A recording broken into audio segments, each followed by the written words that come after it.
Hi everyone, and welcome to a video tutorial on how to use the new RotoWire NFL Lineup Optimizer. To get to the optimizer from the RotoWire homepage, scroll up to Daily Fantasy Sports and select the DraftKings or FanDuel NFL Optimizer. This will take you to the homepage of the optimizer. Before we get into building any lineups, let's take a look at the slate and the player pool. Here you can see we have the Week 1 NFL main slate of 13 games selected. You can see that the games are sorted by game time. However, you can also sort by a variety of other ways, such as the teams with the most implied points, the weather for the game, the highest over-under for each game, the win probability percentage for each team, the money line, as well as the spread. We can also change the slate. Here you can see all of the various slates we have for DraftKings on September 10th. You can also switch to a slate of a different day, such as Thursday, September 7th, which has the full 16 games for Thursday through Monday, as well as the Thursday Detroit Kansas City showdown slate. Next, you can see here that we have the player pool. Listed next to each player is a variety of different things, such as lock. You can select this to guarantee that that player shows up in every one of your generated lineups. You can click the red X to exclude a player so that they never show up in a generated lineup.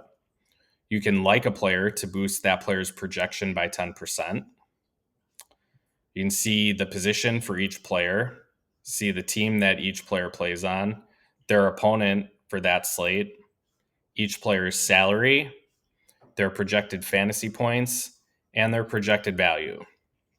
Here we also have minimum and maximum exposures, which you can just type in here to change. So for example, if you want to make sure Justin Herbert shows up in at least 10% of your lineups, you can enter that there.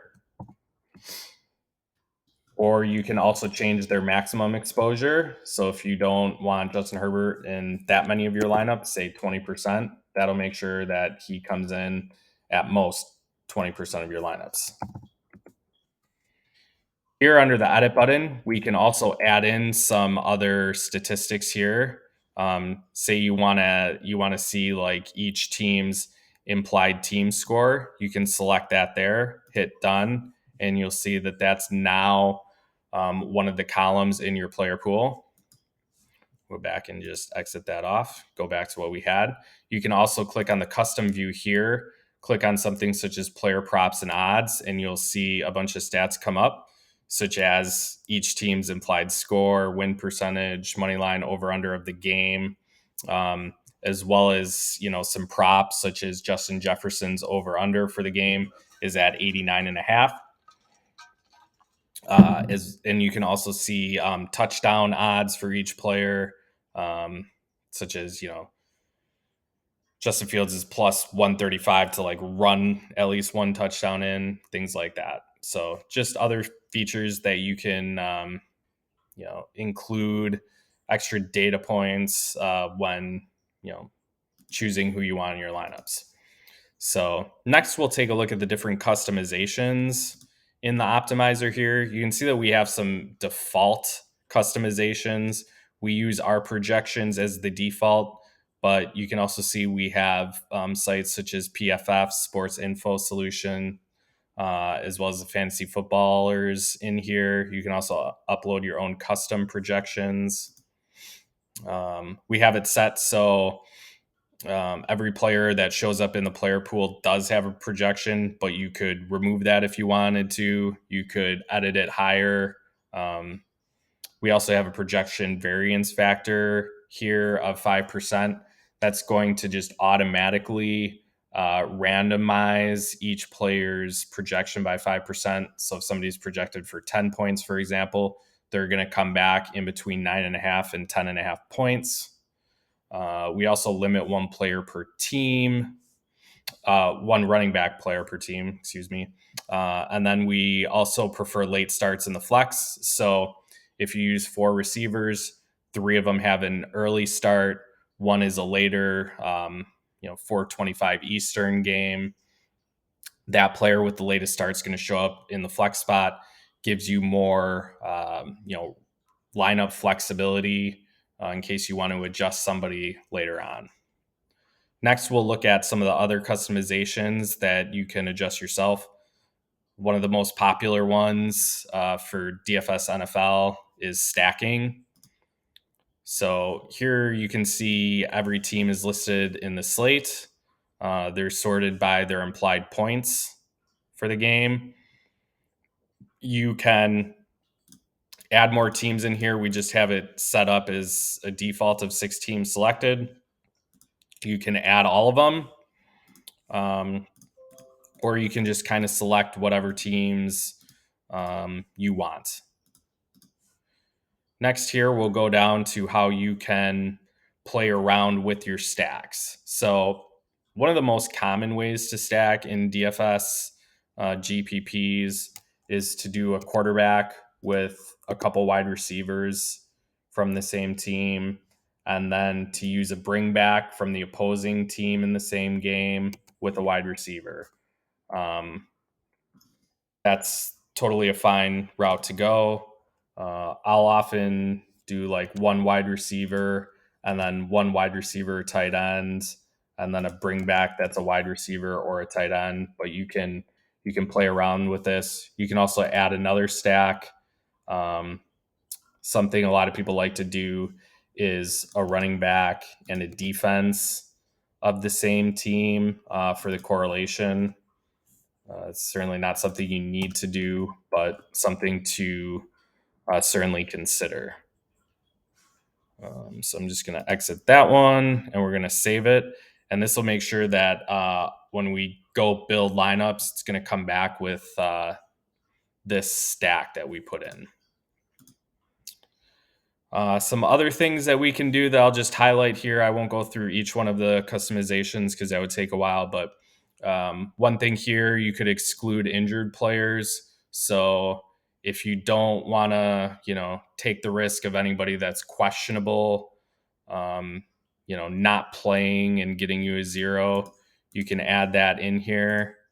And that's going to make it so nobody that's questionable will show up in one of your lineups. Adjusting exposures. The max global exposure is a way that you can diversify your lineups. So it's usually risky if you're having one player show up in all or most of your lineups. So if you maybe want to set this at 50, that'll make sure that every player shows up in no more than half your lineups.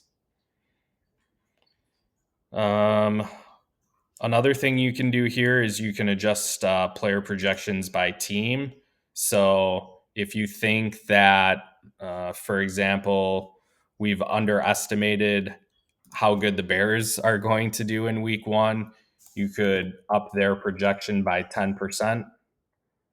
So that's going to, increase Justin Fields, Khalil Herbert, Darnell Mooney, DJ Moore, Cole Kmet, all those guys. They're going to get a boost. Cancel that. Another thing we can do here when looking at rostership is we can set a max total rostership. So, we could set this at 100 just for example to make sure that we're getting some players in our lineups that aren't too popular. We can also adjust the unique players across lineups so that the lineups are much different. If you're building 50, 100 lineups or whatnot, you may not want, a lineup that has 7 of the same guys and 1 different. So you can adjust that there to kind of diversify even more. And then minimum and maximum salary is something that I will, sometimes play around with. Generally, in, these Sunday main slates, you're gonna want to spend all your money. So you may want to just set this to 250,000 so that you use all your salary, or maybe like 49.8, something like that. And then same thing here with the maximum salary. This is something that I like to do for showdown contests in which you want to be you want to be unique. You don't want your lineups duplicated by other users. So one thing you could do here is set a maximum salary of say like 49,000 or 48,000, just so that you get some kind of unique rosters. Uh, it's very common in showdown slates where the winner will have several $1,000s left on the table, and they were the only one to come up with that lineup. It's really hard to come up with a unique lineup if you use all 50,000 in a showdown contest. So just another thing to consider there. So we can one other thing I will do as well sometimes, I'll exclude positions from the flex. So generally, if in these big GPPs, it's usually going to be a receiver in the flex spot. It's rarely ever a tight end, so I'll usually add that customization in there just so I'm getting a running back or a wide receiver in my flex. So then we can go back to the homepage, and this is where we can create some lineups. We'll just do 10 here, and you can see we get them back immediately. So you don't have to wait around wait around at all. So here, just kind of looking to see if the optimizer was giving us what we wanted. We created that stack where we had a quarterback with a wide receiver, and then a running back wide receiver from the same team, and then a wide receiver tight end from the same game, but the opposite team. So here we've got Herbert with Mike Williams with Joshua Palmer. And then we do have a Miami pass catcher there. So that's working right. We also get some exposure reports here, shows how much you have of a player, which is pretty cool just to see like, okay, who am I getting in my lineups? Do I agree with that? Do I not like that I have 50% of Antonio Gibson? You could go adjust his max exposure then if you wanted. And then it also will break down how much of like a certain team stack you have here, team exposure, 13% of Minnesota, things like that. So, the last thing here is you can also customize this lineups view here. If you don't want to see like the roster ship, you can get rid of that, and then that column is then gone. Or you can add some other things here, as far as like injury status, and if somebody has an injury designation. Doesn't look like anybody does. I think just because could be because it's early in the week and nobody has injury statuses yet. But if somebody's questionable, we also removed anybody that was questionable in the customizations. So, but that would show up here as well. And then the other thing you can do here when you're all done is you can use these lineups on DraftKings.